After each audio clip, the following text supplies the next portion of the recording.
What's your title? What do you do? We own a small tack shop right down the road, a family business since 1985. What's the name of the business? Skylight Supply. Steve, I've been to your store. I lived out here for almost 20 years, but specifically, I want to kind of go back to the same question that we talked to Tommy about. Please give us some insights on the impact locally and the business you do with not only Skylight Training Center, but the horse forums around here and people buying tack and coming into your store. Well, these last two guys, I think, just took every word out of my mouth. It's 100,000 people directly impacted by this industry in the state of Kentucky. And the people who are indirectly affected by this is what the jockey said. It's restaurants, bars, insurance companies, and every other aspect that you can think of is going to be affected by this decision. Steve, you were telling me yesterday, you're saying, they have statistics and they have numbers, but this is about, what you told me yesterday, tell them. Well, it's a lot like throwing a rock into a pond and looking at the ripples. The ripple effect is everybody that's indirectly affected by this decision. I don't even know what else to say besides it's gonna affect everybody in this state one way or another.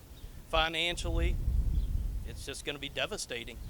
Steve, what's a percentage of the amount of sales that you do for thoroughbred trainers and farms? Do you make tack for quarter horses, or is it 100% thoroughbreds? Could you talk about that? The thoroughbred is definitely the largest amount of business we do, and without them we would not exist. And thanks to Tommy and every other trainer, not just locally at High Point here, Churchill Spectrum, without that we wouldn't exist, and I would not be doing this any longer. And this is in our blood, in our DNA, and it's all we've ever known. And it's very devastating to think it could end. Give a little background about yourself. He's fourth generation horseman, kin to the Foleys. Those of you all who know, his uncle was Dravo. Yeah, we've been in the industry for generations, and that's pretty much all we've ever known. My brother is the tack man. He does all the leather work and makes all the goods and services and belts and all that stuff. And like I said, my family has just been generations of in this industry, and I don't know what else to say. It's just be devastating.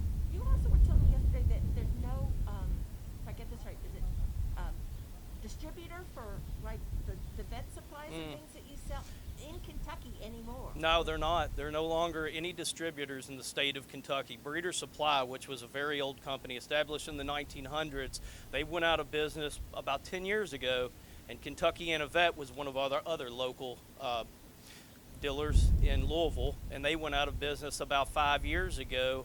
And if we don't do something about the racing in Kentucky, all you will have left is Churchill Downs. You'll no longer have Ellis. You'll no longer have Turfway. You'll no longer have Kentucky Downs. And the effect that's going to have on our economy, the tax revenue, and every other aspect of this is going to be devastating. And that's the last thing this state needs right now, is to have more problems and more deficit and no surplus. And that's a huge problem, and our legislators need to get this done. It's very important.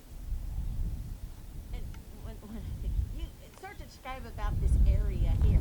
You were telling me yesterday across the street, Ali Sheba was broken. Yeah. And, Jack Vanberg comes from across the street, and there's a great tradition actually in Oldham County with thoroughbreds. A lot of people don't realize how deep it goes. It is. You could look at Hermitage Farm and Longfield Farm, which is no longer there either.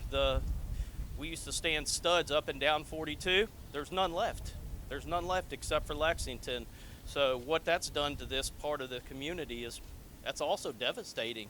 To know that the horse industry has went downhill this far, and now we're having problems with the instant gaming machines. That's just, the horse industry isn't going to exist if we don't do something and give it a shot in the arm.